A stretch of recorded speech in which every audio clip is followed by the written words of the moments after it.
নমস্কার বন্ধুরা, তোমরা কেমন আছো? আশা করি তোমরা সবাই ভালো আছো।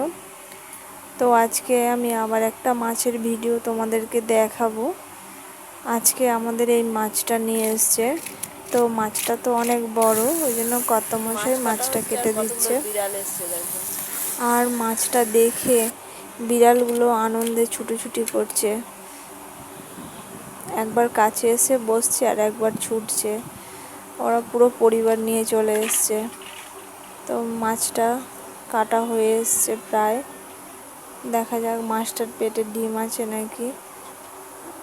মাছের মুড়োর ভিতর থেকে ফুলকোগুলো ওদেরকে দিচ্ছে আর ওরা কেমন আনন্দ করে খাচ্ছে। মাছটার পেটে ডিম হয়েছে, অনেকটাই ডিম। বন্ধুরা, তোমরা কে কে মাছ খেতে ভালোবাসো আর এই মাছটার নাম কি তোমরা যদি জেনে থাকো অবশ্যই কমেন্টে জানিও। মাছটা কাটা হয়ে এসছে।